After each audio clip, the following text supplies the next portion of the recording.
Compañeros, recuerden que vamos a empezar esta unidad de derecho de las obligaciones, en la cual haremos un repaso muy general de los puntos que hemos visto. Hablamos de las partes que intervienen en este acuerdo de voluntades, que es el acreedor y el deudor. El acreedor va a exigir al deudor una prestación que puede ser, como ya mencionamos con antelación, de dar, de hacer o no hacer. Y además señalábamos que tiene que haber una licitud en el objeto que debe ser además tanto posible física como jurídicamente. Muy bien, en este acuerdo de voluntades, por supuesto que también destacábamos una cuestión muy importante. La obligación van a ser de estas fuentes. El contrato es la principal fuente de las obligaciones. El contrato va a dar pauta a un acuerdo de voluntades bajo el cual, en este acuerdo, se crean y se transfieren derechos y obligaciones. Muy bien. Ok. La diferencia con el convenio, como lo mencionamos, es de que el convenio va a modificar y a extinguir derechos y obligaciones. Muy bien. Ok.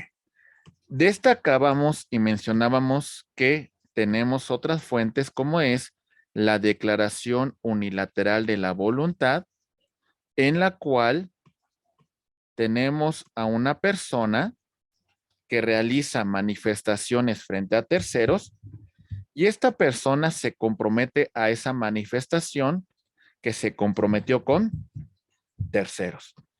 En este punto, por ejemplo, hablábamos de la recompensa, hablábamos de el concurso con promesa de recompensa. Muy bien. Hablábamos, por ejemplo, de, en este caso también mencionamos el tema de la oferta al público. Muy bien. Ok. Destacábamos otra fuente de las obligaciones, como es la gestión de negocios. En esta gestión de negocios tenemos que esta persona va a intervenir en el negocio de un tercero, pero esta intervención es sin mandato. Esta intervención es útil para el tercero y además, pues, el tercero, si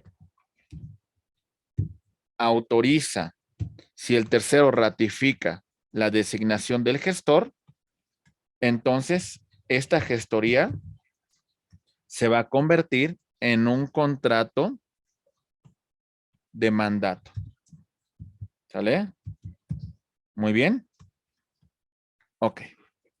Destacábamos otra fuente de las obligaciones como es el enriquecimiento ilegítimo o sin causa. A la persona que se enriquezca, tenemos aquí a un sujeto y este otro sin derecho está obteniendo un lucro que no le corresponde. Está obteniendo un ingreso que de alguna manera no debió haber percibido. Esta persona debe de indemnizar a este otro sujeto en la medida que este otro se está empobreciendo. Muy bien. Ok. Y también destacábamos el tema de los hechos ilícitos. ¿Qué son los hechos ilícitos? A grosso modo, son los hechos contrarios a derecho. Ok, aquí va. Hecho ilícito, contrario a derecho. El punto principal, ese hecho tiene la intención de cometerse o se comete sin intención. En ambos supuestos hay que indemnizar. En el tema de la culpa o la responsabilidad civil, hay que hablar de una culpa objetiva y una culpa subjetiva. La culpa objetiva, mencionábamos, la tienen los padres en ejercicio de la patria potestad sobre sus hijos menores de edad. La tiene el tutor sobre su pupilo. La tiene el patrón sobre sus trabajadores. La tiene el maestro frente a sus alumnos. La tiene el Estado frente a sus trabajadores. Y la subjetiva la va a tener de forma directa, estimados amigos, pues la persona que incumplió con el mandato normativo, que incumplió con el supuesto de derecho. A grosso modo lo comentamos. Muy bien. Ok, destacábamos también, compañeros, el tema de el contrato como un acto jurídico. El acto jurídico señalábamos que es la manifestación de la voluntad, mientras que el contrato es un acuerdo entre dos o más partes. Hay un propósito de crear, regular, modificar y extinguir. Y en el otro, esa voluntad está destinada a los mismos supuestos que hemos señalado con antelación. Necesariamente la relación derivada del contrato es patrimonial. Hay un fin económico. Y en el acto jurídico hay relaciones que son meramente jurídicas. Muy bien, destacábamos el contrato como un acuerdo de voluntades que crea y transfiere derechos y obligaciones, mientras que el convenio es un acuerdo de voluntades que modifica y extingue derechos y obligaciones. Muy bien. En este punto empezamos a estudiar que hay elementos esenciales del contrato.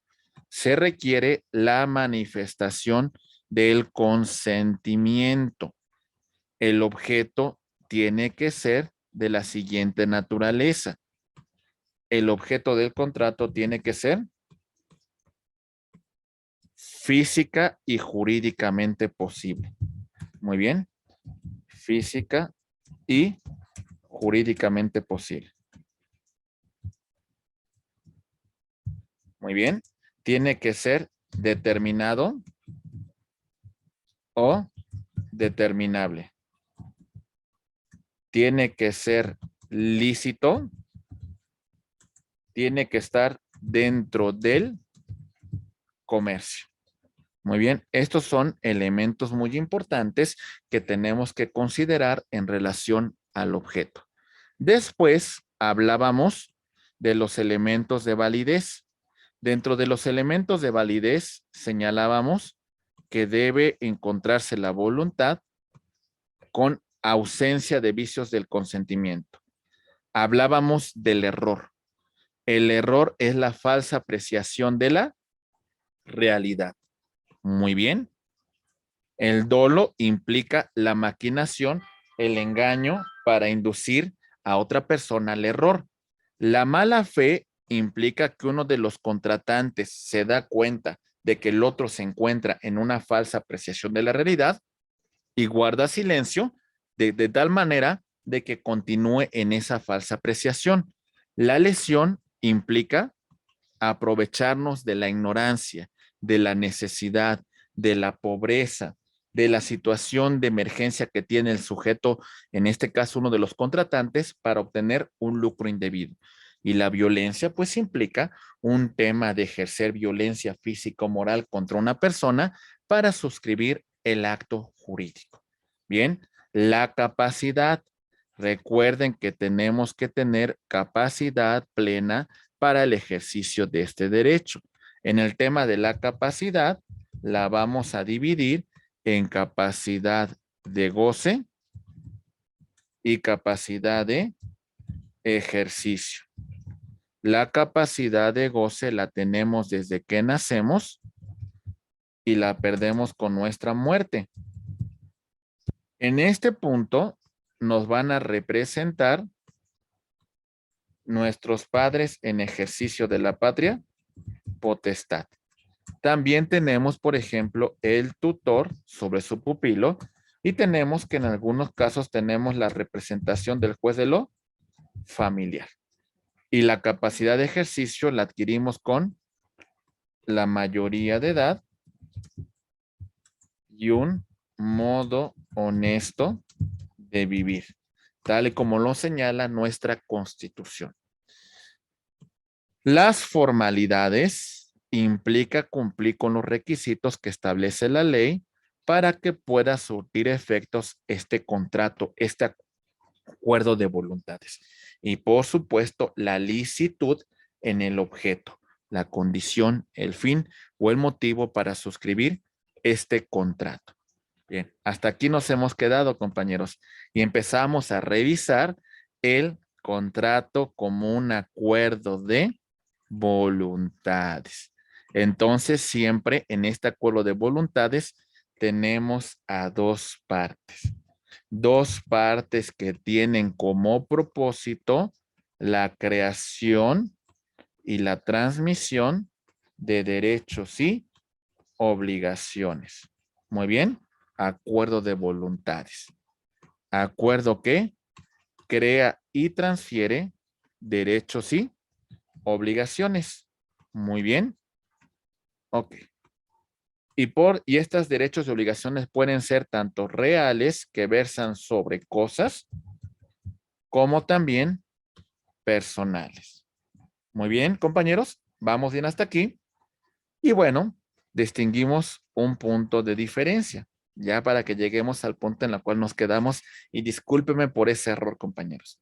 Bien, en estricto sensu, en un sentido muy amplio, el acuerdo de voluntades que modifica, extingue derechos y obligaciones, lo conocemos con el nombre de convenio.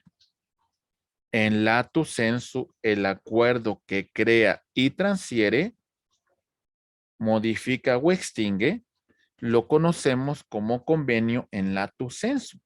Pero para el mejor estudio, estimados amigos, nosotros tenemos que doctrinalmente clasificarlo de la siguiente manera.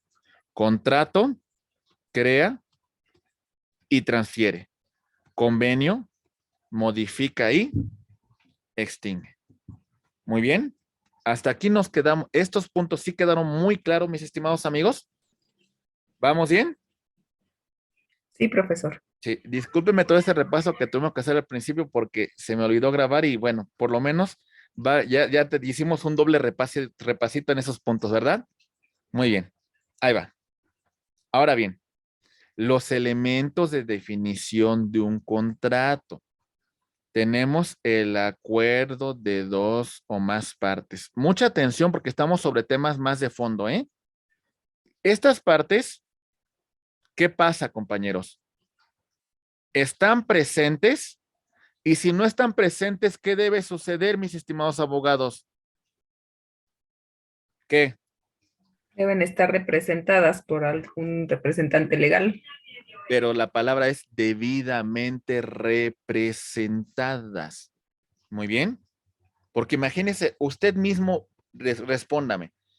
¿Usted de qué pasaría si usted tiene un negocio jurídico, tiene una constructora y llega una persona que dice que representa a la alcaldía, que representa un municipio y va a celebrar un contrato con usted? ¿Bastaría con que él dijera que representa a la autoridad? No debe venir con un No. nombramiento. Ok, tiene que acreditar debidamente su representación para que pueda de alguna manera comprometer a la alcaldía, al municipio, al estado, ¿verdad? Muy Así bien. es. Ok, muy bien. Entonces ampliemos eso, ¿eh? Siguiente punto. Las partes que emiten su voluntad de producir consecuencias de derecho. Esa voluntad tiene que ser libre de cualquier vicio del consentimiento. ¿Cuál es el propósito de esa declaración? Aquí lo estamos marcando, compañeros. Crear una relación jurídica patrimonial. En los contratos reales o solemnes se van a perfeccionar con la entrega de la cosa. ¿Lo comprendemos, compañeros? Ok. ¿Hasta aquí vamos bien con estos elementos que definen al contrato? Sí, maestro. Sí, muy bien. Después, recordemos. Ahí va. ¿Quiénes lo pueden celebrar? Tanto personas físicas como personas morales. ¿Alguna situación en particular de las personas físicas algo deben de tener, compañeros, o nada? Tienen que tener capacidad jurídica. plena. Muy bien. Es decir, capacidad de ejercicio. Muy bien. Y si tienen capacidad de goce, ¿no pueden suscribir un contrato? Si son menores de edad, no.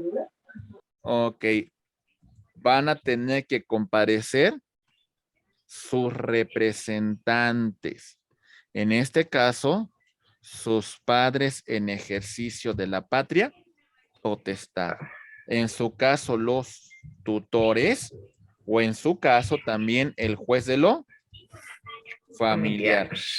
Muy bien, compañeros. ¿Ok?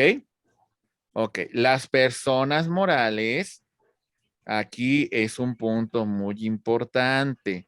Esta persona moral, para que su nombramiento, para que su poder surta efectos frente a terceros, además de que tiene que ser en escritura pública, muy bien, su poder debe encontrarse inscrito. ¿A dónde te vas? Compañeros, cuidado. Deben encontrarse inscritos si es una sociedad mercantil en el registro público de comercio. Muy bien. Y si es una sociedad civil, en el registro público de personas morales. Muy bien. Muy bien, compañeros. Es muy importante que ustedes me distingan esto. Perfecto. Bien. ¿Cuáles son las consecuencias jurídicas de un contrato? Crear, transmitir, modificar y extinguir derechos y obligaciones. ¿Nos quedó claro, compañeros? Bien. ¿Qué van a hacer como abogados cuando se encuentren con un contrato? Bien. Lo primero que van a revisar es lo siguiente. Elementos esenciales. Bien. Uno de los elementos importantísimos que tienen que revisar en primer lugar, que es que La capacidad. que las partes tengan capacidad para suscribir ese contrato. Y además también van a verificar que hayan otorgado que su Consentimiento. consentimiento. Y también en este punto van a revisar que este consentimiento sea libre de vicios del consentimiento. ¿Se entiende, compañeros? Ok, en este orden, ¿eh? Después revisamos el objeto, que sea física y jurídicamente posible, que sea lícito, que se encuentre dentro del comercio. La causa bajo la cual suscribimos el contrato tiene que ser lícita y además cumplir con la forma que establece la ley. Estos son elementos esenciales que vamos a revisar desde el inicio. ¿Lo entendemos, compañeros? ¿Sí?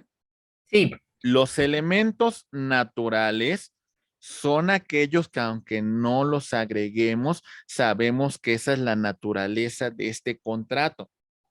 Yo tendría que ser, a ver, lo ideal es que lo coloque, ¿no? Pero, por ejemplo, si celebramos un contrato de compraventa, la idea natural es que va a haber una transmisión del dominio, ¿verdad? Aunque no la coloque, sabemos que ese es el fin del contrato de compraventa, ¿sí o no? ¿Sí, sí, compañeros? sí. Ok, ok. Si no me colocan estos elementos accidentales, estos se tienen por no puestos, ¿eh? Si queremos que existan, ¿qué tenemos que hacer, compañeros? Agregarlos, por supuesto, ¿verdad? Agregarlos al contrato. Recuerden, plazo, acontecimiento futuro de realización cierta. Suscribimos el contrato de arrendamiento por un año. Este es un acontecimiento futuro que en algún momento se va a cumplimentar. Muy bien. Condición, acontecimiento futuro de realización incierta. No sabemos si se va a llegar a cumplir el mismo, ¿verdad? ¿Por qué? Porque para que esta obligación llegue a su culminación, se tiene que dar ese acontecimiento que es futuro, pero incierto. Muy bien. Después recuerden que mencionamos el tema del modo o carga. Gravamen adicional que vamos a colocar al momento de suscribir un contrato. Bien. Decimos, dono mi automóvil a Juan, pero le pongo como condición que durante un mes vaya por mí a mi trabajo. Entonces, esa es una carga adicional que colocamos al momento de suscribir el contrato. Muy bien. O dono, le dono a una persona una propiedad, pero le pido que por lo menos durante un año dé un donativo a una casa de beneficencia pública.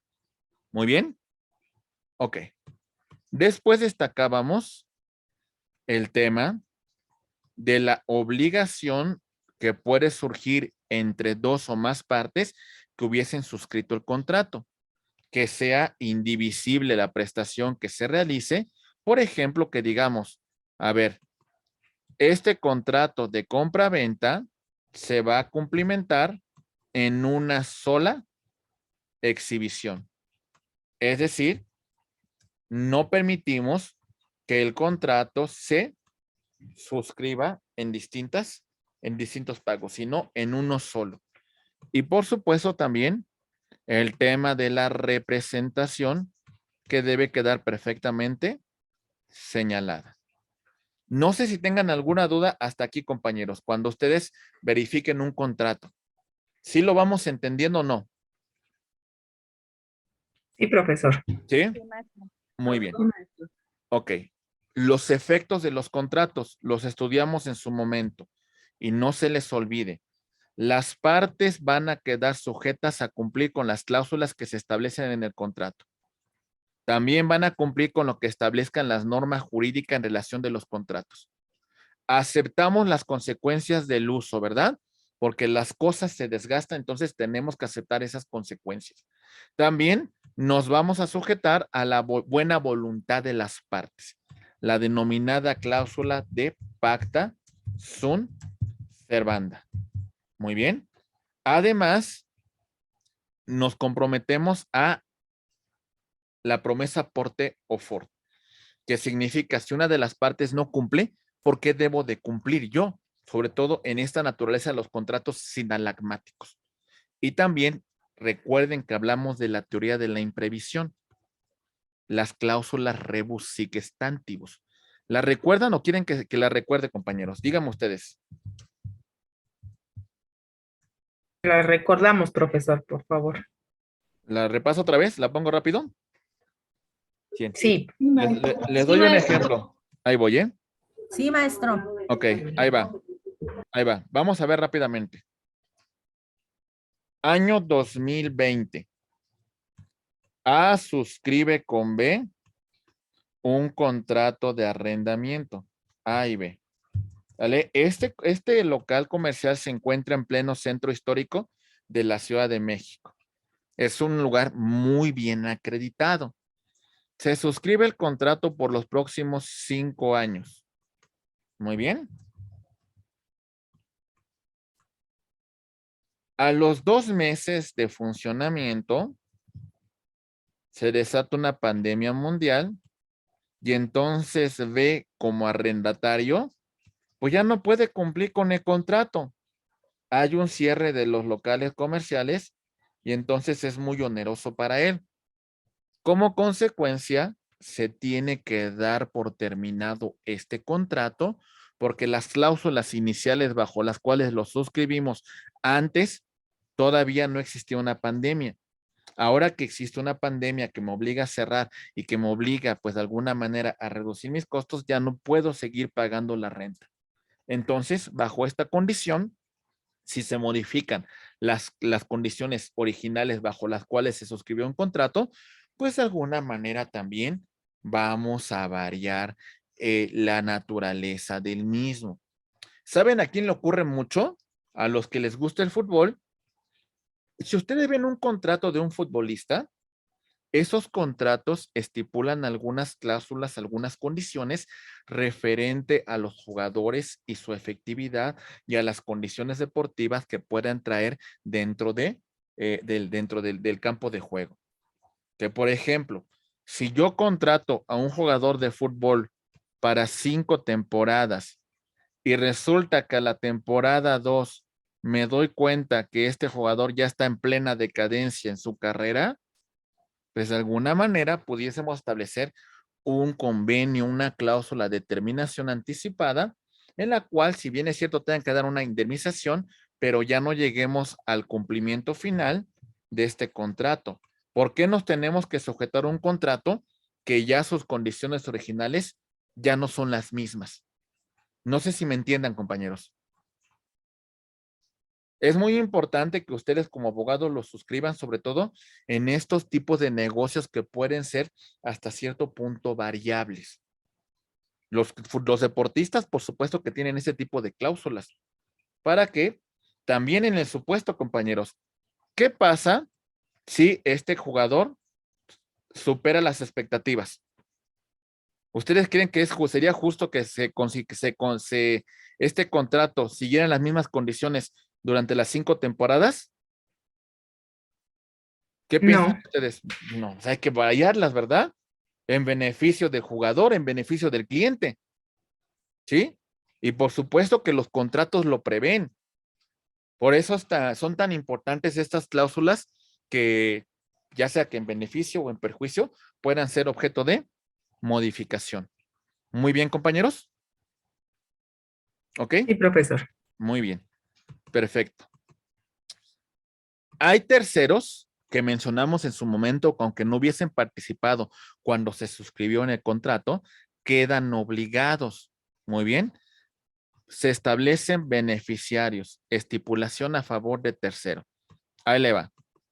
Celebro yo, Héctor, un contrato de seguro con una afianzadora y establecemos, a ver,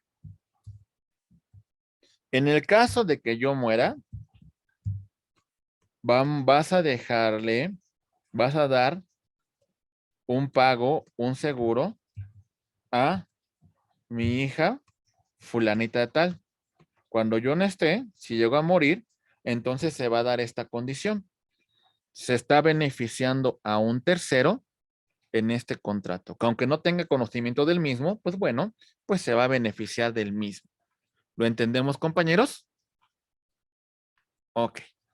Si los efectos de un contrato, de alguna manera, aunque no sea parte si le causan una afectación a su persona, a su patrimonio, los terceros pueden presentar oponibilidad.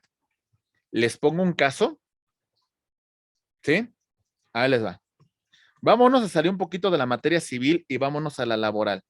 El contrato laboral fue suscrito de A con B. A es el trabajador. A tiene un accidente que le provoca la muerte derivada de un riesgo de trabajo. La esposa de A, C, podrá presentarse en esta relación contractual para reclamar la indemnización que le corresponde a como consecuencia de la muerte por riesgo de trabajo.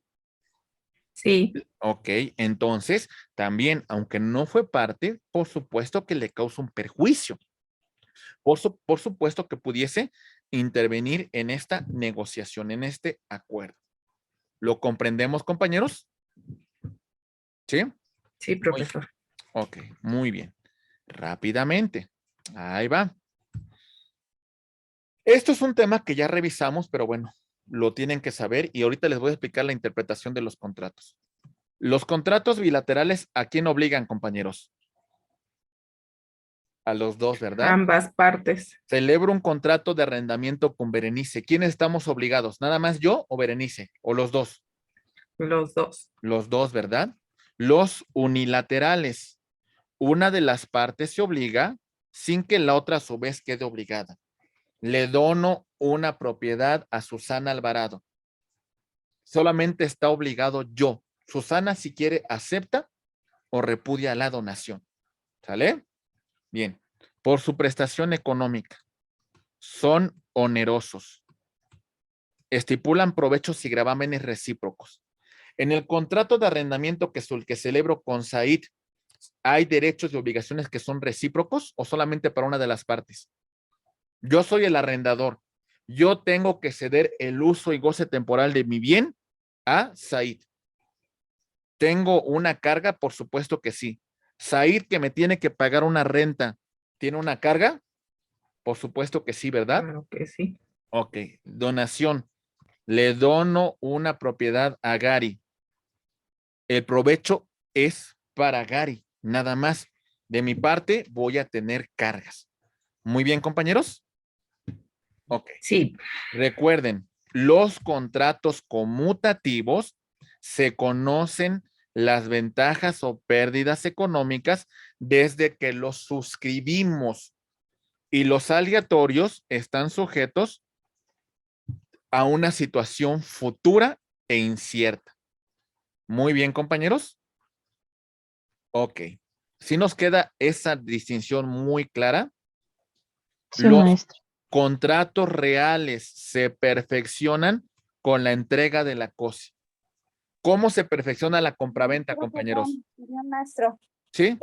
disculpe que me regrese, no me quedó claro cuál era el contrato gratuito, ese no me quedó bien claro cuál es. Por ejemplo, tenemos por excelencia dos, el contrato de donación y el contrato de mutuo.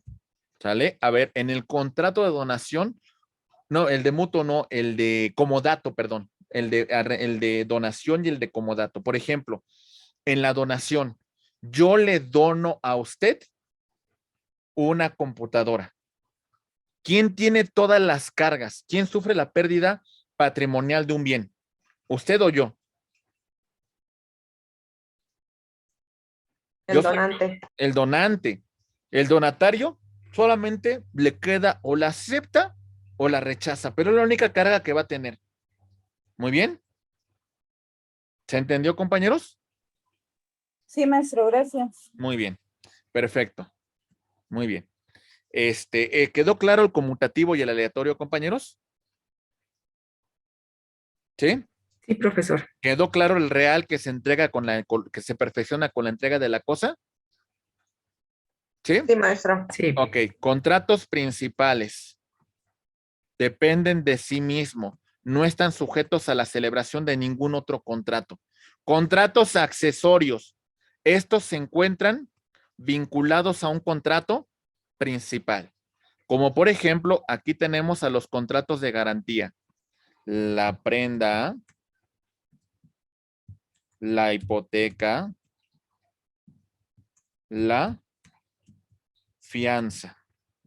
Muy bien, compañeros. ¿Sale? Estos quedan sujetos a la celebración de un contrato principal. Contratos instantáneos. Compañeros, se ejecutan en un solo acto. ¿Sale? De tracto sucesivo. Los efectos se prolongan como, compañeros. Se prolongan en el transcurso del tiempo, ¿verdad? El instantáneo. Llego al Oxxo y me compro una Coca-Cola. En este mismo momento, surte sus efectos. De tracto sucesivo. Contrato de arrendamiento. Establecemos un plazo de 1 año. Los efectos de este contrato se prolongan durante el transcurso del tiempo. ¿Vamos bien, compañeros? Ok. Contratos consensuales. ¿Qué requieren, compañeros? Basta con el consentimiento. ¿Sale? Contratos formales. Cumplir con los requisitos que establece la ley para que surta sus efectos. Ahí les va. Voy a comprar mi despensa y voy al Walmart. Compañeros, ¿requiero alguna formalidad para comprar mi despensa? ¿Requiero de alguna manera de hacer un contrato, de suscribirlo, de verificarlo ante una autoridad para que surta sus efectos mi compra de despensa? Ninguno. No, ¿verdad? Basta mi manifestación de la voluntad de producir esa consecuencia de derecho, ¿verdad? Ok. Voy a comprar un departamento. Ahí sí requerimos una formalidad, ¿verdad? Tenemos que hacer el instrumento público, inscribir en el registro público y pagar los impuestos y demás. ¿Estamos de acuerdo, compañeros? Sí. Sí, Sí. maestro. Muy bien. Contratos solemnes. Bueno, aquí sí que requerimos, compañeros, la participación de una autoridad, como por ejemplo en el matrimonio. Para suscribir el matrimonio, ¿ante quién lo tenemos que hacer? Ante el juez del registro civil. Ante el oficial del registro civil. Muy bien. Muy bien, compañeros. ¿Ok? Sí. Sí. Sí se entendió la diferencia, ¿verdad? ¿Sí? Sí. ¿Tenemos algún comentario sobre esto? ¿Alguna duda? ¿No? No, maestro. Ok, muy bien. Recuerden también que tenemos... Aprendan todo esto, compañeros, para que su próxima clase se vayan sobre temas muy prácticos.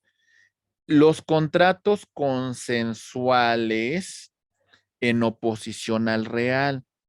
Me basta con el consentimiento sin que sea necesario la entrega de la cosa. Contrato consensual en oposición al formal. No requerimos que el consentimiento se manifieste por un medio determinado. Hay plena libertad de las partes para manifestar su consentimiento. Contratos nominados. Estos contratos se encuentran regulados en el Código Civil. Contratos innominados. Estos no se encuentran como tal expresamente regulados, pero van a tener que cumplir con los mismos requisitos que establece la norma civil. Muy bien, compañeros. ¿Se entiende? Ok. Otra clasificación, por favor. Contratos intuitu personae. Aquí, ¿qué requerimos? La calidad y la cualidad de la persona para suscribir este tipo de contratos, su solvencia, su honestidad, su aptitud, su confianza. Por ejemplo, los contratos de prestación de servicios profesionales. Respondan ustedes, ¿podría ser un contrato intuito personae? ¿Sí o no? O cuando contratan a un profesional, no importa quién sea. No, pues tiene que ser alguien experto en la materia. Entonces sí requerimos sus credenciales, ¿verdad? Así es. La pregunta, ¿un contrato laboral sería intuito personae? ¿Me interesa saber la calidad de la persona que estoy contratando o me importa poco eso? No se importa.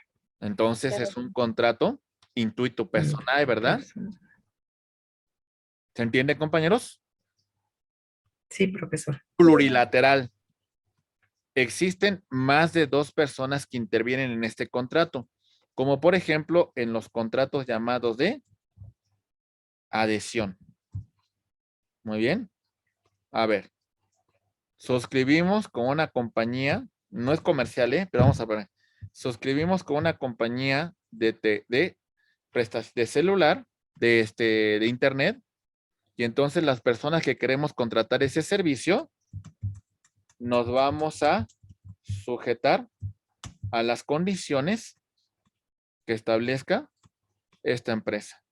Por supuesto que este contrato que va a suscribir esta empresa se encuentra debidamente registrada en la Profeco. Muy bien, pero estos son contratos plurilaterales. Muy bien, tenemos contratos que son de organización. En estos contratos, el propósito es constituir una persona moral, contratos de asociación y contratos de sociedad civil. Muy bien, ¿lo comprendemos, compañeros? Vamos a ver rápidamente solamente un ejemplo para ver si les quedó muy claro. Empezamos con el contrato de prestación de servicios profesionales. Déjenme regreso unas láminas y me dicen si están de acuerdo con esta clasificación. Empezamos. Contrato de prestación de servicios profesionales, bilateral o unilateral. Bilateral, de preferencia. Okay. Bueno, no siempre será No bilateral. siempre. Siempre será bilateral, porque nadie puede quedar sujeto a este tipo de prestaciones de forma obligatoria, ¿verdad? ¿Se entiende? Entonces es bilateral. Hay un acuerdo recíproco, ¿sale? Entre el profesional y el cliente. ¿Oneroso o gratuito? Oneroso. Bueno, normalmente van a ser onerosos, pero también ustedes como abogados se pueden encontrar bajo alguna cláusula que se llama ad honorem, que significa, compañeros, que ustedes van a representar una causa legal sin recibir ningún honorario. Y lo hacen por una situación social, por una situación de ayuda, por una situación a lo mejor de que una persona se encuentra sin recursos y ustedes quieren colaborar con ese servicio. Pero entonces, bajo esas condiciones pudiese ser de naturaleza gratuito. Pero normalmente el 99% de los casos serán onerosos. ¿Se entiende, compañeros? ¿Sí? Sí, profesor. Muy Sí, bien. maestra. ¿Conmutativo o aleatorio?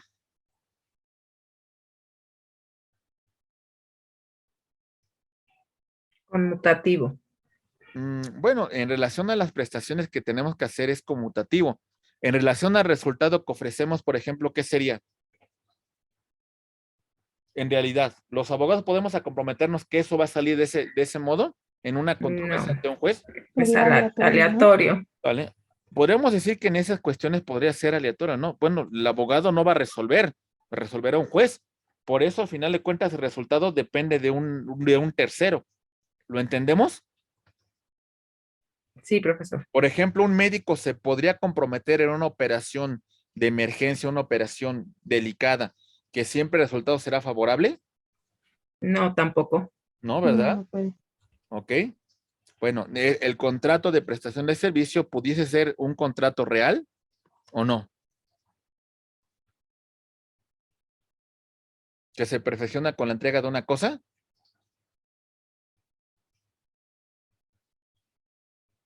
Por ejemplo, si yo contrato a un maestro escultor para que me haga una escultura, podríamos decir que sería un contrato real ese contrato de prestación de servicios profesionales.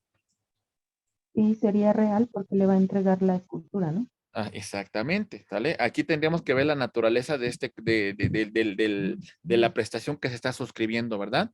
El contrato de prestación de servicios profesionales ¿Sería principal o accesorio? Principal. Principal, siempre será Principal. principal. ¿Instantáneo o de tracto sucesivo? ¿O puede ser ambos? Bueno, uno y después, uno u otro. Pueden ser los dos. ¿Puede ser ambos? A ver, por ejemplo, si Gary como abogado se compromete solamente a dar una asesoría, ¿qué sería? Instantáneo. Instantáneo, porque nada más me comprometo a darte la asesoría y bueno, ahí tú sabrás, tú tomarás tu decisión, ¿verdad? Y de tracto sucesivo, en el caso de que Gary se hubiese comprometido a representar esas partes en una controversia, porque entonces los efectos de ese contrato se van a prolongar en el transcurso del tiempo, ¿verdad? ¿Se entiende? Ok. Sí, maestro. De preferencia, ese contrato de prestación de servicios es consensual o formal. Formal. De preferencia tendría que ser formal, aunque pudiese ser consensual y aún así se tendría que prestar el servicio, ¿no? Pero bueno, para darle mayor efectividad, pues hacerlo por escrito. ¿Estamos de acuerdo? ¿Sí? Ok. ¿Es consensual? Bueno, aquí yo creo que el contrato de prestación de servicios no entraría en estas primeras dos. Ni es, bueno, sí es consensual, ¿eh? Porque basta con el consentimiento, ¿verdad? Muy bien. Sí. Ok. ¿Nominado o innominado? Nominado, ¿verdad? ¿Se entiende por qué, compañeros? Ok. ¿Intuito personae o no? Sí. Sí, ¿verdad? Sí, Ok. ¿Pudiese ser plurilateral? sí. Ok. ¿Quién me pone un ejemplo de un contrato de prestación de servicios plurilateral?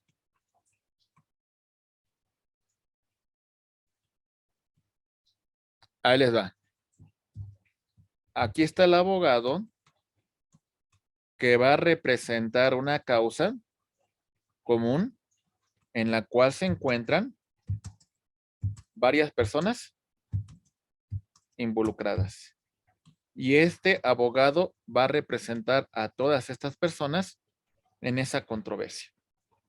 Podríamos decir que en este caso sería un contrato plurilateral.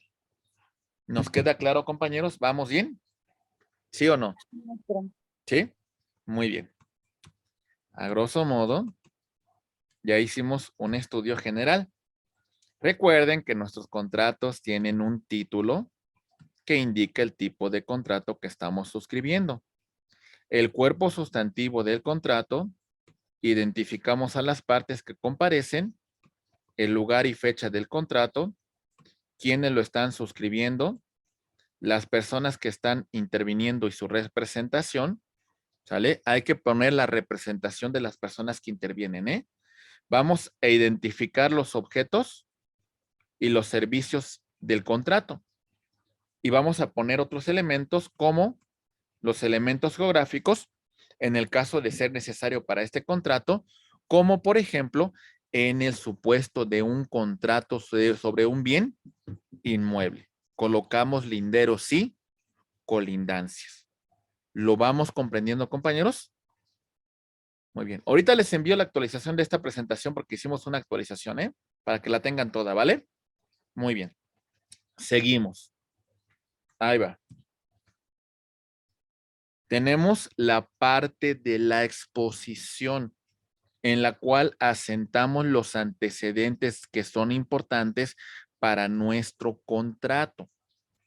Hay algunas cláusulas que se pueden establecer como un glosario para explicar algunos conceptos dentro de nuestro contrato. Tenemos el cuerpo normativo que son las cláusulas que las partes que estamos señalando y que van a ser los compromisos que vamos a fijar en este contrato. Tenemos el cierre, donde se va a realizar el acuerdo y bueno, vamos a agregar los anexos que no para efectos de no pues estar ahí agregando todo, vamos a complementarlo con esos anexos, ¿verdad? Por ejemplo, Solamente para que nos quede claro, vimos nosotros este ejemplo de un contrato de donación. Tenemos el preámbulo, ¿sale? El tipo de contrato que estamos suscribiendo, ahí lo vemos, lo señalamos en un principio, compañeros. También vemos el cuerpo sustantivo. Identificamos a las partes que están compareciendo. El lugar donde se está suscribiendo, quiénes están interviniendo y si esas partes se encuentran debidamente representadas. Y además identificamos el objeto del contrato y bueno, vamos a continuar con la parte de la declaración de los antecedentes. Recuerden que eso lo encontramos dentro de la parte expositiva de nuestro contrato. Vamos bien, compañeros. Antecedentes que son relevantes para este acuerdo de voluntades. También, por supuesto, verificamos el tema de las cláusulas, que es el cuerpo normativo de nuestro contrato. Establece los compromisos que las partes están suscribiendo dentro de este contrato. Tenemos la representación de las partes. Vamos a agregar su respectiva representación y por supuesto la aceptación de los acuerdos que hemos suscrito dentro de este contrato. Ya hablamos de los contratos en general. Ahora, mis estimados amigos, vamos a verificar cómo se van a interpretar los contratos. Tenemos un criterio de interpretación llamado objetivo, en la cual los contratos se van a representar de conformidad con la voluntad declarada en el contrato. Es decir, lo que a la letra señala el contrato, sin entrar a mayor consideración. Y el sistema subjetivo en la cual vamos a irnos a la intención, al propósito que tuvieron las partes para suscribir el contrato. O también un sistema campechano, un sistema mixto, que tiene elementos del sistema objetivo y que tiene elementos del sistema subjetivo. ¿Vamos entendiendo estos puntos, compañeros? ¿Se entiende qué es lo que tenemos que hacer como abogados cuando nos encontramos frente a un contrato? ¿Sí? ¿Cómo lo vamos a interpretar? O nos vamos por lo que a la letra establece el contrato, o también nos vamos hacia las intenciones de los que suscribieron este contrato. Muy bien. Ok. Rápidamente. No olvidemos, estimados amigos, reglas sobre la interpretación. Primera regla. Si los términos de un contrato son claros y no dejan lugar a ninguna duda, ¿cómo interpretamos la intención de los contratantes? ¿Cómo, compañeros? En el sentido literal. ¿Sale? El contrato es perfectamente claro y no deja lugar a dudas de las intenciones, de los propósitos, de los objetivos al momento de suscribirlo. Siguiente supuesto. Las palabras parecen que son contrarias a la intención de los contratantes. ¿Qué va a prevalecer sobre las palabras, compañeros? ¿Qué prevalecerá? El propio contrato. No. Si las palabras contradicen a la intención, ponemos en primer lugar a la intención. ¿Se entiende? ¿Sí? Ok. Cualesquiera que sea la generalidad de los términos de un contrato, escuchen bien, no deberán entenderse comprendidos en él cosas distintas o cosas diferentes de aquellos sobre los interesados se propusieron a contratar. no debemos dar por entendido de que cuestiones que no se prevén en el contrato se dan por entendidas. No, compañeros. Tampoco somos adivinos, tampoco tenemos una burbuja de cristal en la cual pues podamos ver el futuro y lo que va a ocurrir con el contrato. Entonces, lo que no se encuentra ahí previsto no se debe dar por entendido. ¿Lo comprendemos, compañeros? ¿Sí? Sí, maestro. Ok. Punto inciso D. Dice, si alguna cláusula admite diversos sentidos, ¿cómo vamos a interpretarla? Vamos a entenderla del modo más adecuado que podamos interpretar para que surtan efectos cuando las cláusulas tienen distintas interpretaciones. Muy bien. Ok. En las cláusulas de los contratos, vean, deben interpretarse las unas por las otras. ¿Sale? Atribuyendo a las dudosas el sentido que resulte del conjunto de todas. A ver, trato de explicar. Ahí va. Muy bien. Tenemos nosotros aquí nuestro contrato, compañeros.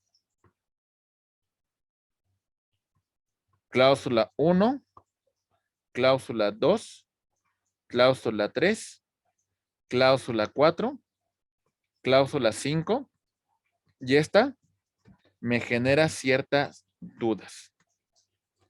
Este punto me dice que para que yo entienda el sentido del contrato, conjunto todas y de alguna manera trato de resolver con la interpretación de todas las cláusulas señaladas con antelación el sentido que tuvieron las partes para suscribir este contrato. ¿Lo comprendemos, compañeros? Si alguna cláusula es dudosa, tenemos que desentrañar su sentido de la lectura de todo el contrato. ¿Comentarios sobre esto, compañeros?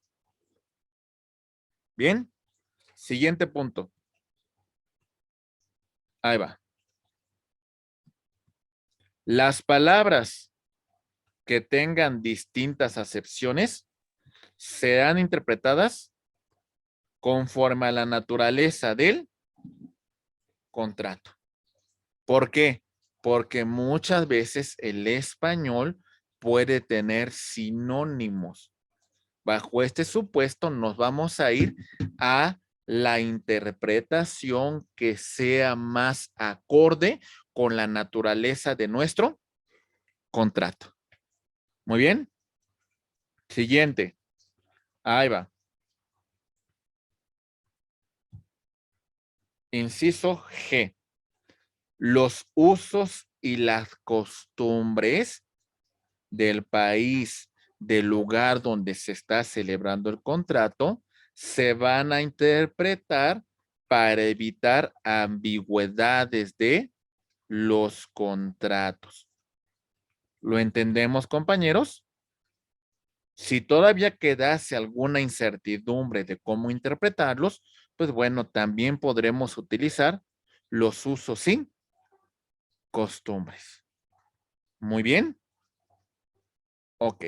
Si es imposible resolver por todas las reglas que hemos platicado del inciso A al G la naturaleza de este contrato, porque recaen sobre circunstancias accidentales y fuere gratuito, vamos a interpretarlo a favor de la menor transmisión de derechos e intereses, si fuese gratuito. Y si fuera oneroso, a favor del mayor equilibrio de intereses. ¿Sale? Entonces, si es gratuito, en la menor afectación en la transmisión de derechos e intereses. Y si es oneroso, ponemos un equilibrio. Por ejemplo, vamos a poner un caso.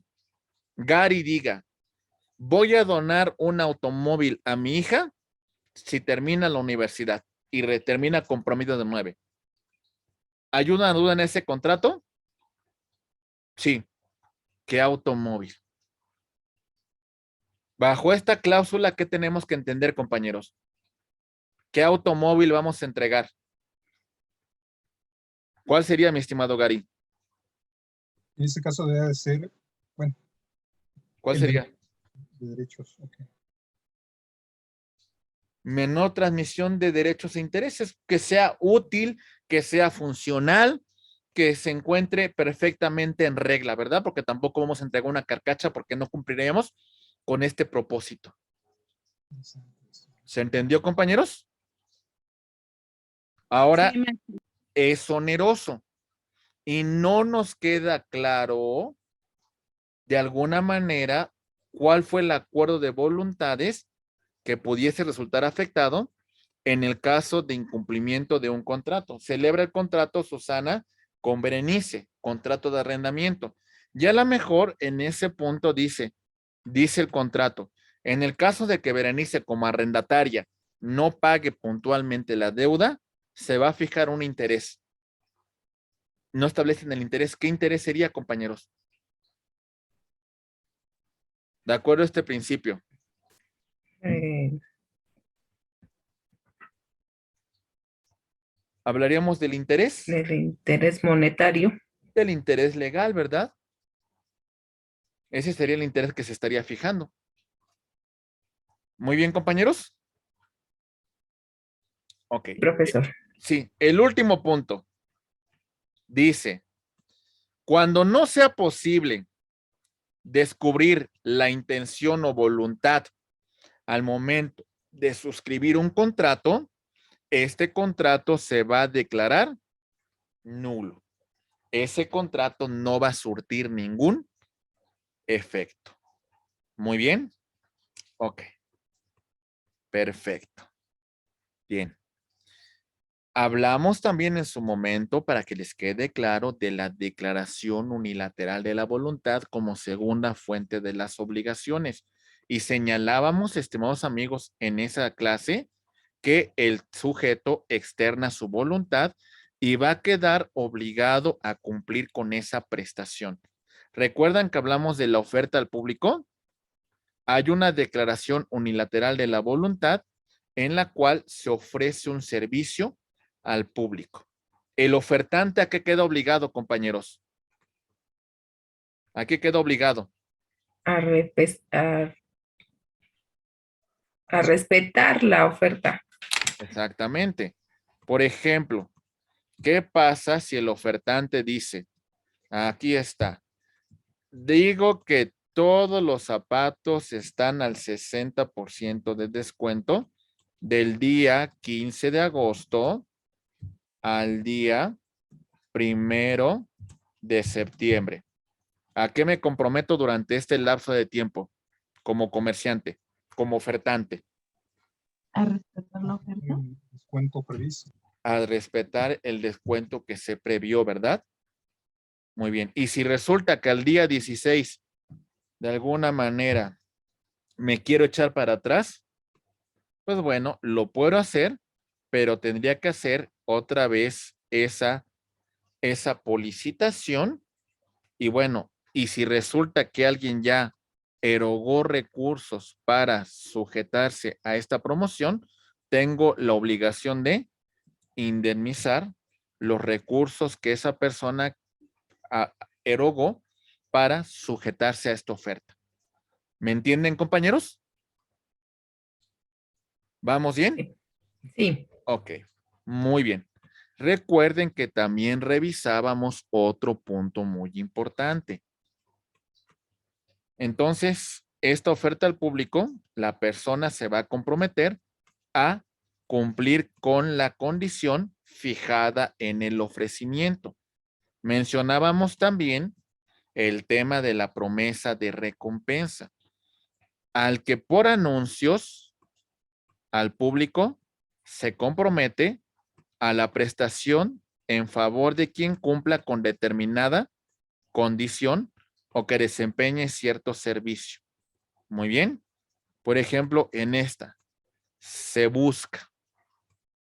Sujeto A pierde a su perrito.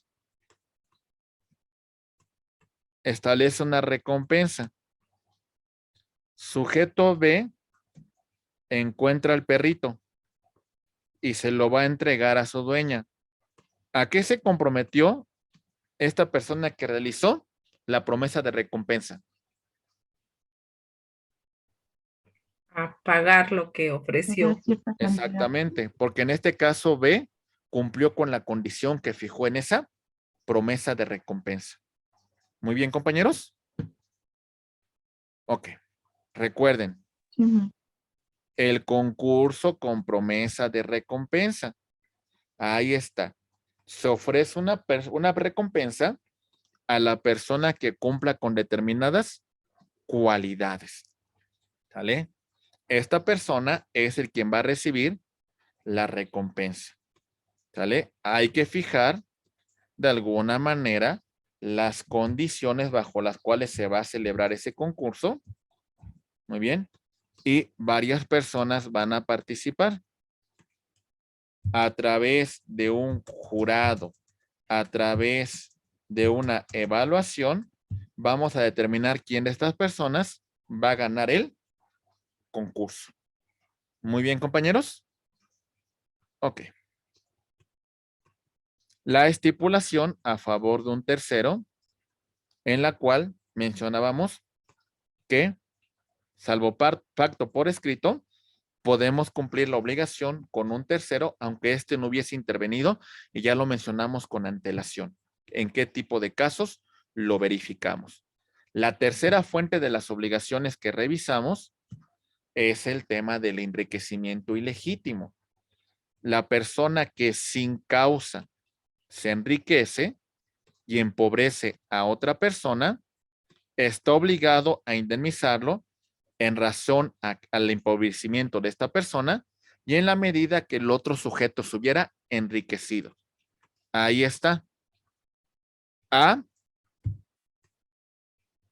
se beneficia del patrimonio de B y le causa un perjuicio en su patrimonio. Un perjuicio de 100,000 pesos. Y A resulta beneficiado porque 100,000 pesos de forma ilícita han incrementado su patrimonio.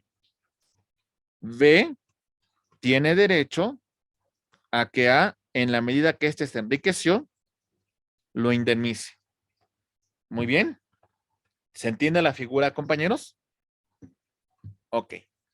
Recuerden, la gestión de negocios implica que una persona sin mandato realiza actos sobre el patrimonio de un tercero. Esos actos que está realizando son útiles, actúan sin mandato e interviene en un negocio que es ajeno. Esta es la gestión de negocios. Y por supuesto, compañeros, te concluimos el estudio de las obligaciones cuando analizamos el hecho ilícito. Hay una lesión al bien jurídico tutelado.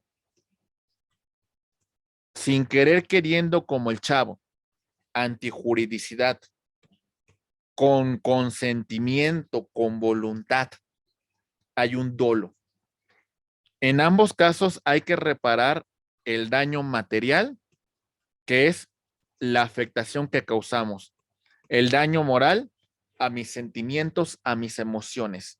El perjuicio es la ganancia lícita que dejé de recibir como consecuencia del incumplimiento de la obligación. ¿Lo comprendemos hasta aquí, compañeros? ¿Vamos bien? ¿Tenemos alguna duda con alguna de las fuentes de las obligaciones? ¿Alguna cuestión que ustedes requieran que comentemos? ¿Se No, entiende? profesor. Sí, gracias. ¿Se entiende? Bien. Lo que me comentaba mi estimado Gary para complementarlo. Los efectos de la obligación. Protección del adquirente. Yo adquirí un inmueble del Infonavit. ¿Sale? Resulta que cuando la constructora me lo vendió,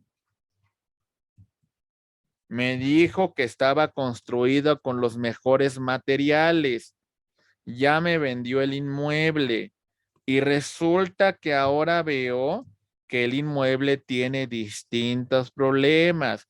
Problemas en la estructura del inmueble, en problemas con el sistema del drenaje, con cuestión de la tubería, con cuestión del gas, que se encuentra instalado, etcétera, etcétera. En este punto en particular, A podrá reclamar a esta constructora el tema de evicción por los llamados vicios ocultos. ¿Quedó claro, compañeros? Sí, mi estimado Gary, sobre todo usted que me lo preguntó, ¿lo entendimos? Sí, maestro. Otra pregunta, bueno, tal vez me voy a volver a salir. En el caso ya ve que en algún momento estuvo su casita, maestro, ¿no? Y desapareció ese grupo. Ya no existe esta constructora, por ejemplo, o que no existiera esta contra la otra parte. ¿Qué sucede ahí, maestro? Bueno, se supone que por eso entran en un concurso mercantil, porque no pueden desaparecer así porque sí. Tendría que haber alguna consecuencia o alguna, en todo caso, persona moral que se haya quedado con sus obligaciones. Y el Estado, por ejemplo, si la empresa se va a disolver, lo que el Estado en un concurso mercantil revisaría, por ejemplo, esta empresa va a desaparecer. Entonces, el Estado en el concurso mercantil tendría que verificar, primero, vas a pagar a tus trabajadores. Segundo, vas a pagar los impuestos. Tercero, vas a pagar a tus acreedores. ¿Sale? Aquí entraría usted como su acreedor. ¿Sale? Después, lo que reste, vas a distribuir entre tus socios. Es decir, no se podría disolver sin que esto antes ocurriera. Si de alguna manera usted viene a reclamar ya cuando ya entró en disolución y ya repartió todo, entonces ahí sí ya habría un problema, mi estimado Gary, porque ¿a quién le va a reclamar si la empresa ya desapareció y ya liquidó todo su haber social? Ya le diría que sería una cuestión perdida, mi estimado Gary. Ok, maestro, muy bien. ¿Sí, Gracias. sí le quedó claro más o menos este punto? No, claro que sí, maestro. Muchas gracias, maestro. Sí, muy bien. Ok, muy bien. Seguimos. Otra cuestión, mi estimado Gary, porque también podría ocurrir, ¿eh? Si por alguna causa esa constructora, su casita, en algún momento se fusionó con otra empresa,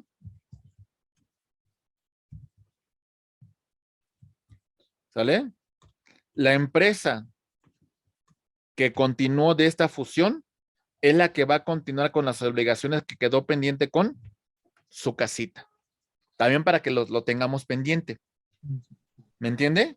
Por ejemplo, vamos a poner que Casas Geo fusionó a su casita. Muy bien.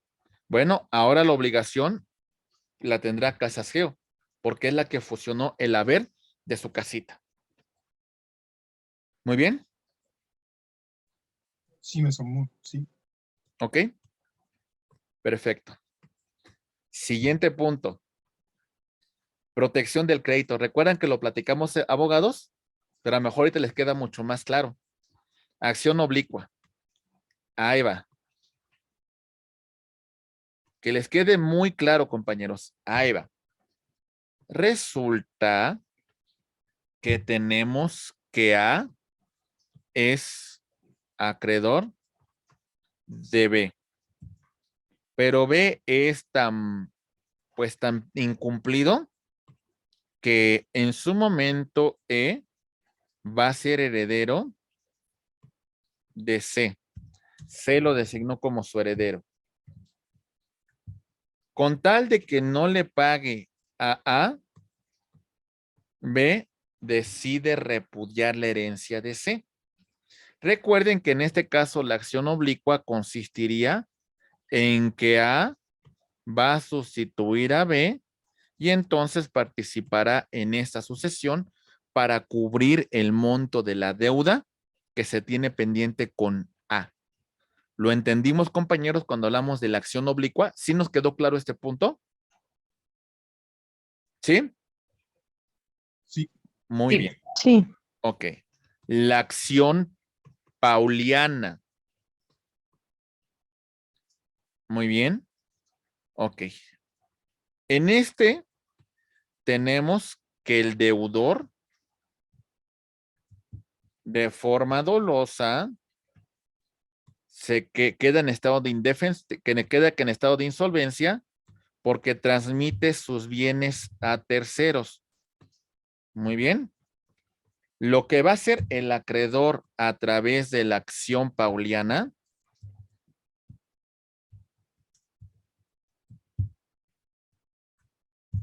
es dejar insubsistente estos negocios jurídicos de tal manera, estimados amigos, que el deudor recupere sus bienes y ahora sí, el acreedor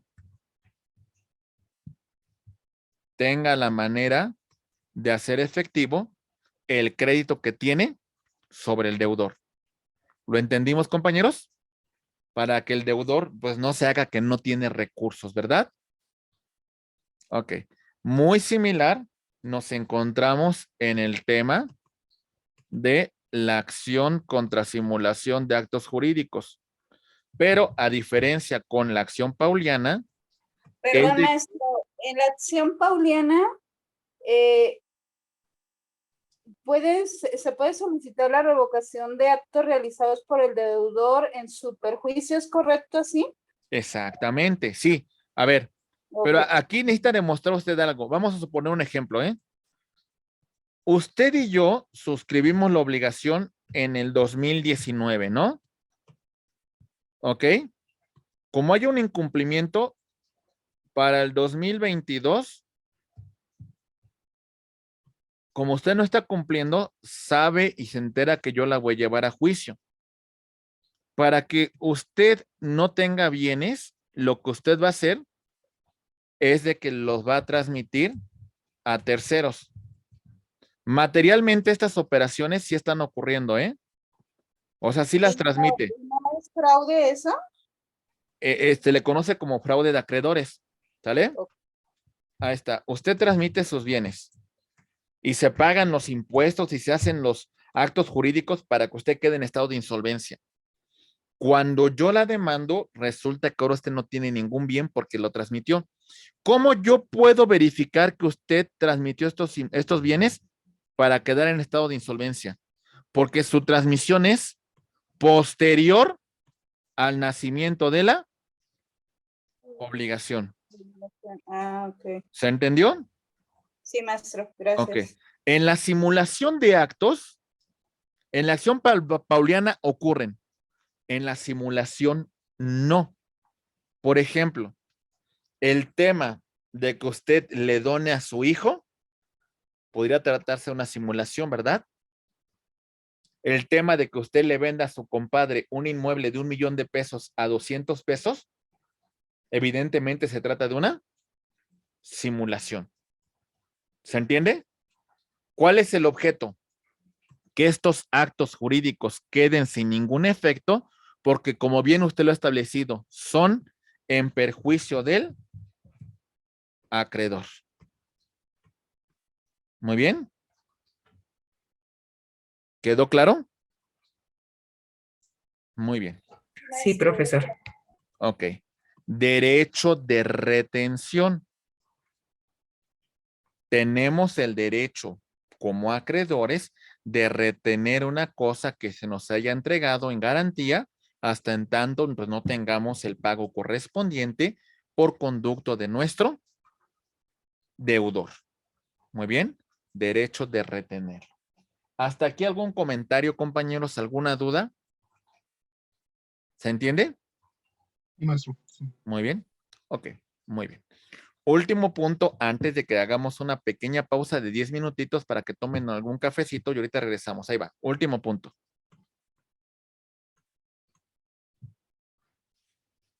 La responsabilidad que se establece en el contrato la conocemos como una responsabilidad, ¿cómo? Contractual. La que se establece fuera del contrato en un convenio la llamamos extracontractual. La responsabilidad civil va a conllevar al pago de daños y perjuicios.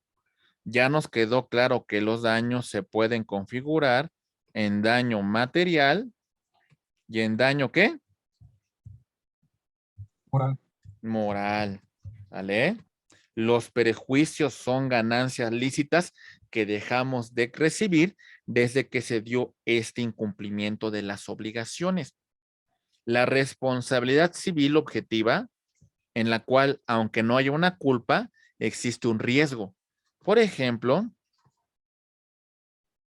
las faltas que cometen los hijos menores de edad, ¿quién las deben de cubrir? Los padres, En ejercicio de la patria potestad. potestad. Si tenemos una persona con alguna incapacidad, discapacidad, que tiene un tutor, ¿quién tendrá que responder por sus faltas?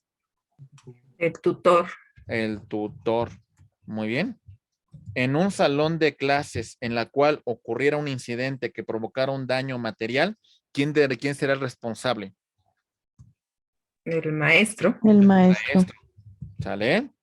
Muy bien.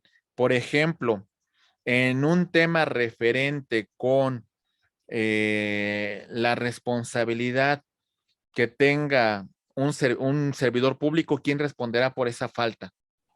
El Estado. El Estado. ¿Se entiende, compañeros? ¿Vamos bien? Y la subjetiva es la que tiene la propia persona que incurre en la falta, que incurre en la afectación del bien jurídico. Bueno, y la no responsabilidad en caso fortuito o fuerza mayor que conllevará pues a un tema de que no exista como tal vinculación, de que no exista una afectación derivada de esta situación que se ha materializado. Por ejemplo, vamos a suponer, ¿qué pasa si de pronto estamos en un centro comercial, estacionamos nuestro vehículo y se establece que la empresa no será responsable por cuestiones que puedan ocurrir como consecuencia de la naturaleza?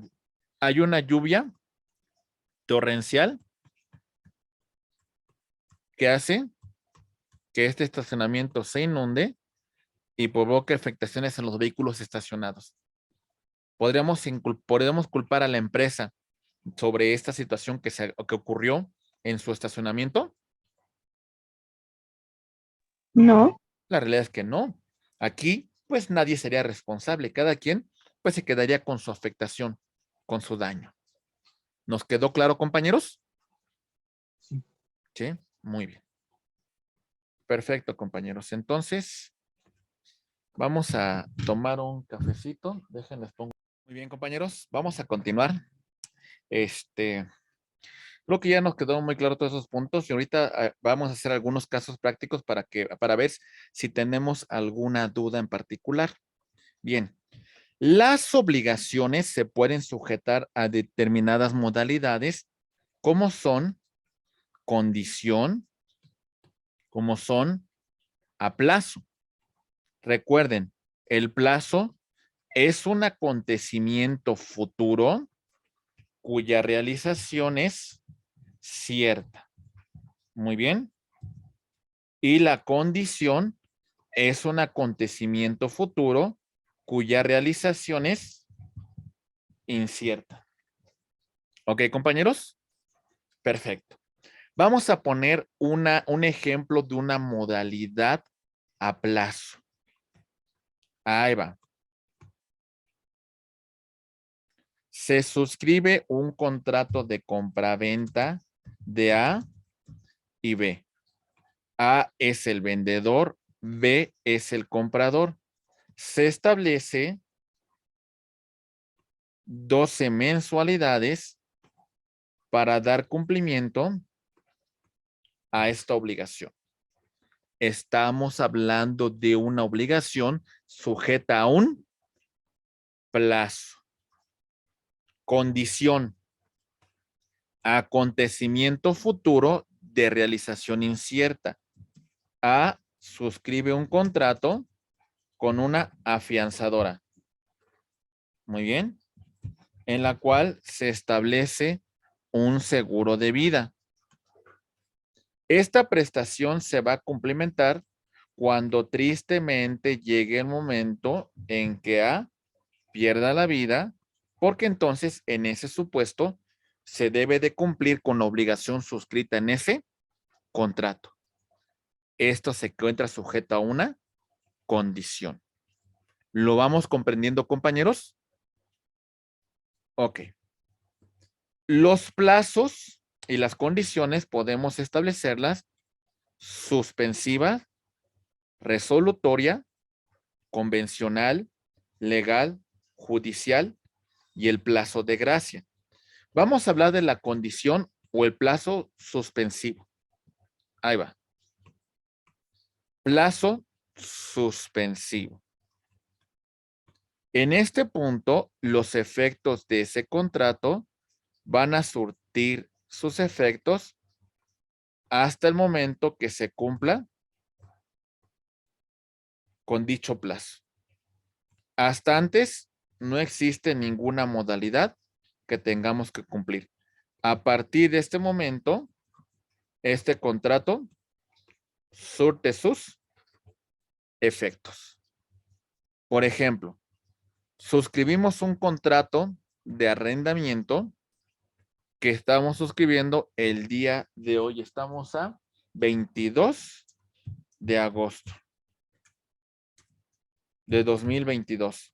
Pero decimos que los efectos de este contrato van a empezar a surtir al día 1 de octubre. Muy bien. A partir de este momento da inicio la obligación. Muy bien, compañeros. ¿Se entiende? Plazo resolutorio. El plazo resolutorio va a tener como consecuencia el fin de la obligación. Por ejemplo, suscribimos un contrato de arrendamiento hoy 22 de agosto del 2022. Muy bien. Sus efectos se van a prolongar hasta el 21 de agosto del año 2023. En este momento, ¿qué va a pasar, abogados? ¿Qué va a pasar con la obligación suscrita? Le vamos a poner fin. ¿Se entendió o no, compañeros? Sí. ¿Sí nos quedó claro? ¿Sí? El plazo convencional es el que las partes fijamos en el contrato, ¿verdad? El plazo legal es el que establece la norma para el cumplimiento de la obligación. El plazo judicial surge derivado de una controversia y el plazo de gracia es el que nos va a dar el juez para cumplir con una determinada obligación. ¿Nos queda claro todo esto, compañeros? ¿Tenemos alguna duda? ¿Algún comentario? Muy bien. Y el modo o carga es un gravamen adicional que las partes vamos a establecer al momento de suscribir un contrato. Muy bien. Por ejemplo, lo que hemos establecido en la donación. Te establezco con un gravamen en la cual vas a hacer un donativo de determinada cantidad durante un determinado periodo para que se materialice esta obligación. Muy bien. Ok. Otro punto importante dentro de las obligaciones es cómo se van a transmitir las obligaciones. En este caso, esa transmisión pudiese consistir en que un acreedor transmite su derecho a otra persona. O en su caso, un deudor transmite su derecho a esa otra persona. Muy bien. Empecemos. Ahí va. Muy bien. La cesión de derechos que puede ser gratuita, en la cual las cargas son para una de las partes. Muy bien. Yo, acreedor, le cedo mis derechos a Marco de forma gratuita para que él se convierta en acreedor de Gary. Muy bien. La carga la voy a tener yo porque le transmití a título gratuito dicha cesión de derechos. Oneroso implicaría que mi estimado Marco me diera una contraprestación derivada de la transmisión de esa cesión. ¿Sí nos quedó claro, compañeros? ¿O no? ¿Sí? Sí, profesor. Muy bien. La cesión de derechos, tenemos que este acreedor le va a ceder sus derechos a otra persona. Muy bien. En esta sesión no requerimos el consentimiento del deudor, pero sí por lo menos informarle de que se ha hecho una transmisión de la deuda para que ahora el deudor tenga el vínculo, tenga la obligación de pagar la deuda con este nuevo acreedor. Muy bien. ¿Sí? Cesión de deudas. En la cesión de deudas, lo que ocurre es que el deudor va a ceder su deuda a otra persona, pero en este caso se requiere previamente el consentimiento del acreedor. Y en el caso de que este nuevo deudor no cumpla con la obligación, podrá continuar ejerciendo derechos sobre el deudor anterior. ¿Lo entendemos, compañeros? Aquí sí no se puede ceder sin consentimiento del acreedor. ¿Nos quedó claro? Sí, maestro. Ok. En la figura de la subrogación que revisamos a grosso modo la sesión pasada, hablamos de que en esta obligación que existe entre acreedor y el deudor, resulta que un tercero cumple con la obligación, pero ese tercero no cumple para liberar al deudor, sino hasta cierto punto, este va a ocupar el lugar del acreedor. Muy bien. La subrogación se puede pactar en el contrato y la llamamos subrogación convencional. La subrogación puede ser sobre la totalidad de la deuda o puede ser de forma parcial. ¿Algún comentario que tengamos sobre esta transmisión de las obligaciones, compañeros? ¿Sí la entendemos? ¿Sí? Sí, profesor. Maestro, Muy bien, sí, la escucho. yo lo que me quedé con la duda es que el oneroso o onerosa que es, ahí me quedó duda. Ok, a ver, Gracias. ahí va. Usted se va a ir de la ciudad y hay una deuda pendiente que tengo yo con usted. Y a lo mejor usted le dice a una de sus amigas o le dice a alguna persona que usted conoce, ¿sabes qué? Tú te vas a encargar de cobrarle al señor Héctor esta cantidad de dinero. Te cedo mis derechos de forma gratuita. ¿Sale? Hay una sesión gratuita de ese derecho. Oneroso es cuando alguien le compra la deuda. Es decir, hay un crédito que usted tiene en favor de Susana y le dice, a ver, me dice a mí, mira, Susana me debe 200,000 pesos. Págame 100,000 pesos tú y te vendo este crédito y tú vas a cobrarle a Susana los 200,000 pesos que me debe. Entonces, esa sesión, ¿cómo sería? Onerosa. ¿Sí me entendió la gratuita de la onerosa? ¿Sí o no? Sí, maestro, ya. Ajá, ¿sí? Gracias. Muy bien. Sí, gracias. A sus órdenes. ¿Vamos bien, Maestro, compañeros? Sí. sí, maestro, yo tengo una pregunta. Ujú. Por ejemplo, si una persona que hace un contrato de arrendamiento sobre un departamento y resulta que incumple con lo que es el mantenimiento del mismo y llega a suceder un siniestro en el departamento, ¿qué sucede ahí? O sea, el arrendador no dio mantenimiento al departamento. Correcto. Bueno, y ese incidente, esa situación que ocurrió, ¿en qué consiste? Se quemó todo el departamento y se quemaron todas las cosas de las personas que estaban rentando el lugar. Ok, ¿y el mantenimiento en qué consistía? O sea, había una tubería de gas, ¿qué había?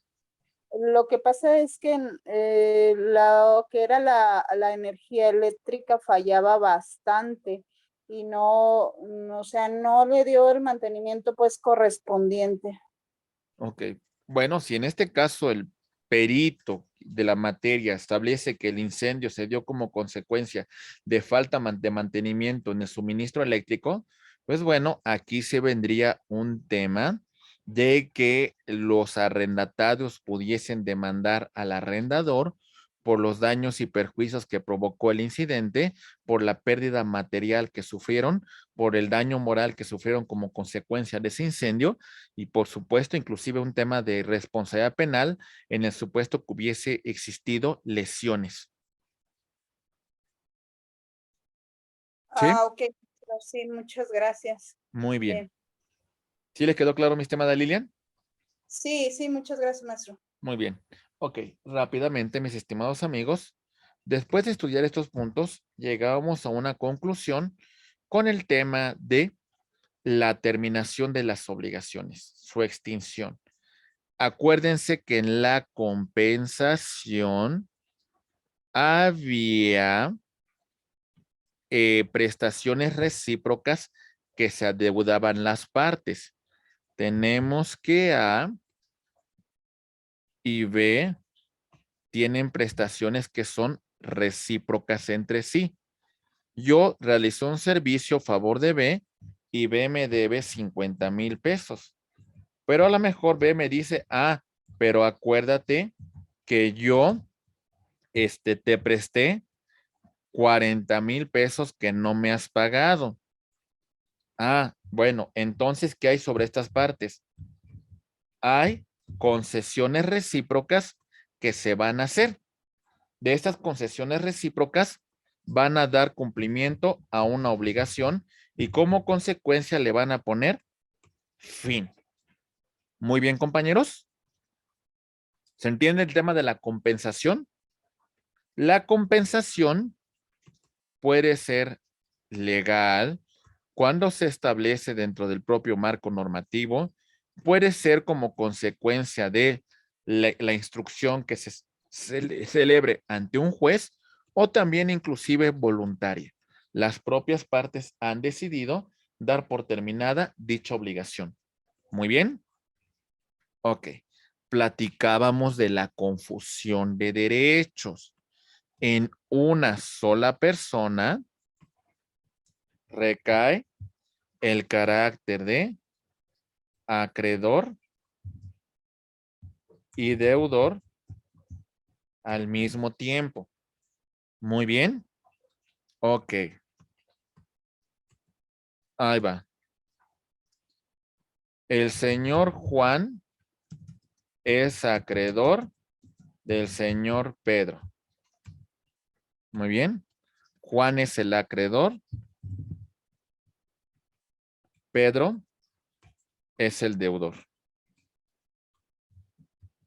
Muy bien. El monto asciende a 200,000 pesos. Muy bien. Ok. Juan, en un testamento que elaboró, designó como sus herederos a Pedro, a María y a Juanito.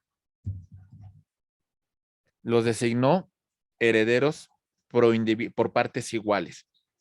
El monto de la herencia asciende a 1,000,000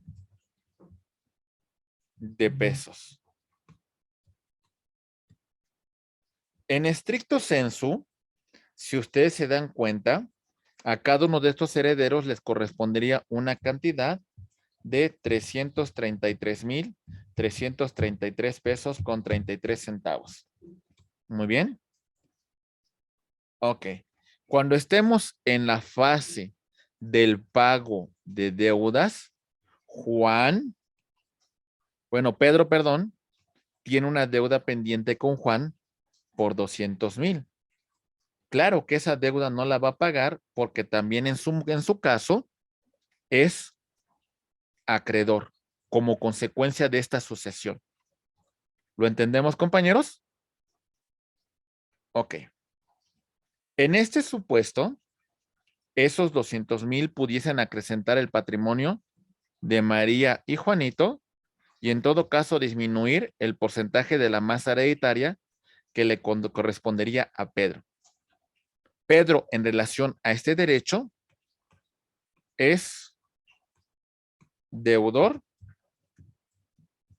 pero a su vez también es acreedor. Como consecuencia, en este punto, vamos a dar cumplimiento a la obligación, porque tiene ese doble carácter. ¿Se entendió, compañeros, o quedó duda sobre este tema de confusión de derechos? ¿Sí lo entendimos? Sí, maestro. Ok. Lo que todos esperan de la obligación, la remisión de la deuda, el perdón del acreedor. Esta remisión puede ser total, puede ser parcial, puede ser sobre los intereses, puede ser sobre el tema de, ¿cómo le llaman? Sobre el capital. ¿Ok? El perdón, la cuestión que se otorgue, lo ideal es que se suscriba ante el órgano jurisdiccional o ante un órgano de centro de justicia alternativa en la celebración de algún medio alterno de solución de controversias. Muy bien. Ok. Perfecto. Porque las palabras se las lleva el viento, ¿eh? No se confíen mucho si el perdón solamente se encuentra de voz. Muy bien. La novación se termina con una obligación. ¿Sale? Estamos terminando con una obligación, pero ¿qué creen, compañeros? Damos nacimiento a una nueva obligación, como lo comentamos la sesión pasada. Ahí va. Resulta que la señora María, con el banco en su momento Serfín, celebró un crédito hipotecario a principios de los 90, mismo que más o menos por estas fechas sí iba a terminar. ¿Sale? Pero no cumplió. Por ahí tenemos que Santander suplió la personalidad de Serfín. Y por ahí del año 2010, como un incumplimiento de la obligación, pues estableció nuevos plazos, estableció nuevos intereses, pues para que María pudiese pagar. Damos por terminado el crédito suscrito en los 90 y ahora damos nacimiento a una nueva obligación a partir del 2010. ¿Me entendieron el ejemplo, compañeros? ¿Sí les quedó claro el tema de la novación? Sí, maestro, completamente claro. En ese sentido, maestro, nada más como hipótesis, maestro, ya ve que en el 90 y tantos, en el 94, tronaron muchos bancos, maestro. Fue la crisis económica aquí en el país e incluso algunos bancos desaparecieron. Yo sé que las carteras, por ejemplo, las carteras hipotecarias pasaron a otros bancos, maestro. Ahí en ese sentido, en muchas ocasiones nunca se les informó a los deudores y siguieron ellos, algunos dejaron de pagar porque obviamente estaban acostumbrados, por ejemplo, a pagarle a cierta institución bancaria. Después viene lo que tiene que ver con el juicio. Ahí, ¿qué pasa, maestro? Y bueno, si tiene la posibilidad, por ejemplo, en el caso del deudor, de escindirse de esa deuda, dado que la institución a la que originalmente le debía desapareció y jamás le fue informado. Bueno, a menos que hubiese llegado a la siguiente figura de prescrito la acción que tiene el acreedor, pues pudiese ser otra cuestión. Pero si se encuentra en tiempo y en forma de exigir el cumplimiento de la obligación, creo que pudiesen continuar con el pago. Si bien es cierto que hay una obligación por parte del acreedor de informar de este cambio, pero tampoco es una situación que conlleva una nulidad, ¿no? O que conlleve un tema de decir, como no te informamos, pues hay una remisión de la deuda. No. En todo caso, se puede convalidar esta situación, mi estimado Gary. Ok, gracias, maestro. Nada más le digo como caso hipotético, porque en aquel momento también hay que recordar que el gobierno aportó muchos recursos en términos del FOBAPROA y rescató a toda la banca. Nada más por eso, maestro. Gracias, maestro. Sí, bueno, hubieran hecho el rescate, pero de los deudores, ¿no? No de los bancos, ¿verdad? Entonces ahí hubiera sido otra cuestión, pero bueno, ¿vale? Se benefició al del billete, ¿verdad? Muy bien.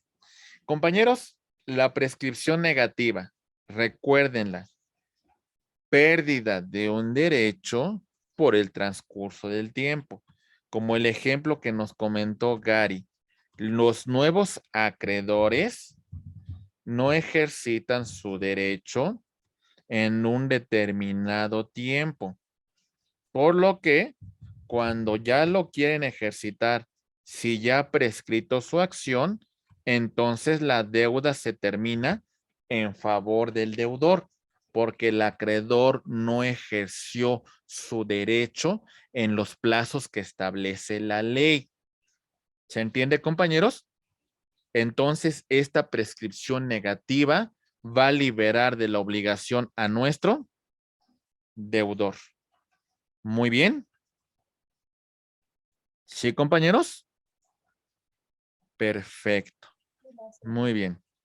La caducidad tiene que ver con un tema de en qué momento las partes van a dar por concluido la presente obligación y que, bueno, esa caducidad podrá establecerse dentro del contrato llamándola convencional. En la caducidad convencional, dentro del propio contrato, las partes van a establecer en qué momento ya no será exigible la obligación. Muy bien. Y en la caducidad legal, A inició la litis contra B.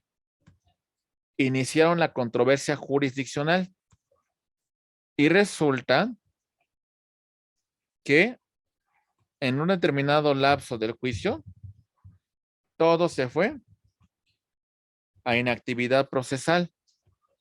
Como consecuencia, esto va a conllevar al tema de el archivo y como consecuencia el sobreseimiento de la presente causa, poniendo fin a esta controversia sin resolver el fondo del asunto planteado por inactividad procesal. ¿Se entiende, compañeros? Tampoco los juicios pueden permanecer abiertos de por vida, ¿verdad? Hay que dar un cierre, hay que dar un cumplimiento. Muy bien, compañeros. ¿Algún cuestionamiento que tengamos hasta aquí? ¿Vamos bien? ¿Está claro? ¿Sí? Muy bien. Estimados amigos, pues bueno, es importante que ustedes conozcan todo lo que tiene que ver con las obligaciones, con todos estos puntos que hemos venido estudiando, desde el tema de las fuentes de las obligaciones hasta la temática correspondiente con las modalidades, la transmisión, la extinción de las obligaciones. Ustedes no pueden continuar su formación profesional si estos puntos no los conocen. Muy bien. Entonces, es importante su conocimiento. Vamos a verificar algunas cuestiones prácticas que ustedes deben de conocer en relación a las obligaciones. Ya conocieron ustedes el tema de las fuentes y creo que me pueden distinguir perfectamente cada una de las fuentes de las obligaciones. No tenemos dudas ahí, ¿verdad? ¿Sí nos quedó claro? ¿O tenemos alguna cuestión pendiente ahí, compañeros? ¿Sí nos quedó claro esos puntos? Sí, profesor, está claro, gracias. Ok, muy bien. Vamos a ver lo siguiente, a ver si me comprendieron estas figuras que estudiamos. Muy bien. Entonces...